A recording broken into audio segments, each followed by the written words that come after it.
안녕하세요. 윤프로입니다. 어제 AT&T의 2분기 실적 발표가 있었죠. 개인적으로 긍정적으로 보는 점, 또 부정적으로 보는 점 요약 버전으로 간단하게 공유 드리려고 합니다. 월가의 아날리스트들은 Adjusted EPS를 0.79달러로 예상을 하였었는데 0.83달러로 나와서 시장의 예상보다는 괜찮게 나왔었어요. 그렇다고 또 아주 괜찮게 나온 건 아니었고요. 일단 매출은 예상대로 9% 줄었고요. 여기에 코로나 여파가 마이너스 2.8빌리언, 환율 영향이 마이너스 0.5빌리언을 차지하였다고 발표했습니다. 근데 이런 영향 없었다고 치고 여기에 3.3빌리언을 더해도 그래도 여전히 매출은 마이너스 2%였을 거네요. 그래서 저는 첫 번째로 이 매출 결과는 좀 실망적이었다고 보고 있습니다. 매출을 좀 더 자세히 들여다보면요. 일단 통신 쪽 매출은 여행이 줄어서 로밍 매출이 빠졌지만 1%에 해당하는 미미한 차이였을 뿐이고요. 다른 통신사 이탈 고객도 1% 미만으로 비슷하였고 그래서 통신 매출은 작년 1분기와 거의 차이가 없이 멀쩡했어요. 하지만 예상하셨듯이 이 미디어 사업부가 문제였죠. 특히 워너미디어에서 마이너스 23%가 빠졌고요. 특이한 건 에비타 마진율은 오히려 늘었네요. 이거는 사업 운영을 효과적으로 잘 했다기보다는 코로나 때문에 촬영이나 제작 관련 활동들이 줄어서 비용이 안 나가게 돼서 이렇게 된 거가 아닐까 생각합니다. 이 여파는 다음 분기 매출 저조에 또 영향을 미치겠죠? 그래서 어쨌든 이렇게 매출이 줄면서 EPS도 6%가 떨어지게 되었는데요. 코로나 여파에 해당하는 손실분을 빼면 EPS가 0.03불 정도 올라갈 수 있었던 건데 아쉽네요. 그리고 캐시플로우도 아무 문제 없다고 발표하였고요. 이번 프리캐시플로우 수익률은 3.5% 정도로 S&P 500 통신회사들의 평균이 4.25%라서 좀 낮은 편이긴 하지만 현금 흐름 아직 건실하고 괜찮다고 하니 그런가 보다 하겠습니다.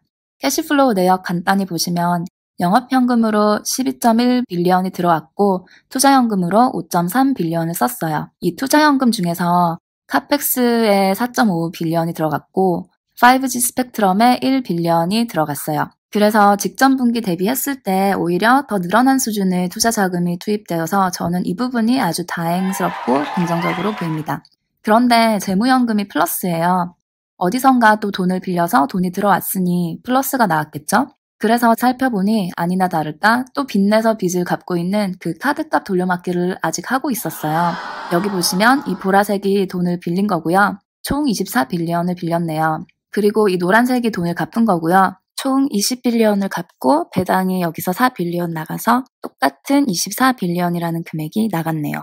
그래서 결론적으로는 그냥 돈 빌린 걸로 돈 갚았다. 원래 있던 빚은 그대로고 상환 기간만 좀 연기됐다라고 보시면 될 것 같아요. 하지만 우리도 나름 부채 상환 계획이 있어 걱정하지 마 라고 하네요. 이번에 이자 조건이 좋아서 17빌리언 빌렸어 라고 나름 해명도 했고 그리고 여기 이 파란색이 해당 연도 안에 다 갚아야 되는 돈이에요. 근데 이번에 빌린 돈으로 앞으로 3년 이내에 갚아야 할 돈을 15빌리언이나 줄였어 라고 자랑도 하는데 물론 좋은 일이지만 글쎄요. 지금 빚이 토탈 160빌리언이라서 그런지 이 15빌리언이 저는 그렇게 막 의미있게 와닿진 않는데 하지만 이자를 엄청 싸게 내고 있으니 별 걱정하진 않기로 해요. 그리고 점차적으로 별로 중요하지 않은 자산들은 현금화하겠다, 내다 팔겠다라고 하니 한번 믿어보기로 해요. 그리고 올해 배당 페이아웃 레이시오는 60% 선으로 계획하고 있다고 합니다. 참고로 이번 Q2 페이아웃 레이시오는 49%였습니다. 그 외의 사업 계획으로는 7월부터 인원 조정도 하고 실적 안 좋은 가게는 좀 닫고 유통 채널도 효과적으로 개선하고 IT 시스템 합리화, 체제 개편 등등의 나름의 서바이벌 플랜을 공유했지만 구체적인 타겟 없이 누구나 어려울 때 다 하는 그런 일반적인 소리 같아서 저는 별로 그렇게 와닿지는 않아요. 또 브로그로 HBO Max에 관한 업데이트도 있었는데요. 계획대로 잘 진행 중이다. 사용자 참여도가 높고 우리의 다양한 콘텐츠가 다양한 프로파일의 유저들을 끌어들였다.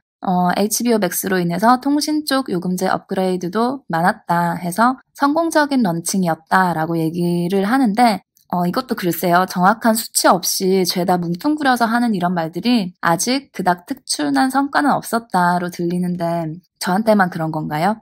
참고로 HBO Max의 현재까지의 구독자 수는 400만 명이라고 합니다. 아직 갈 길이 먼데 앞으로 대박나기를 주주님들 모두 빌어주세요. 여기까지가 AT&T 올해 2분기 실적 요약이었고요. 특별한 서프라이즈는 없었지만 그렇다고 아주 절망적이지도 않았었기에 이 험난한 팬데믹 시기를 그럭저럭 적당히 잘 꾸려나가고 있다고 저는 생각이 들고 앞으로의 투자 계획도 변함이 없는데 다른 분들은 어떤지 궁금하네요. 여러분의 성공적인 AT&T 장기 투자를 응원드리며 오늘 영상을 마치도록 하겠습니다. 여러분의 좋아요나 구독 혹은 조언이 더 발전된 컨텐츠 제작에 소중한 도움이 됩니다. 시청해주셔서 감사합니다.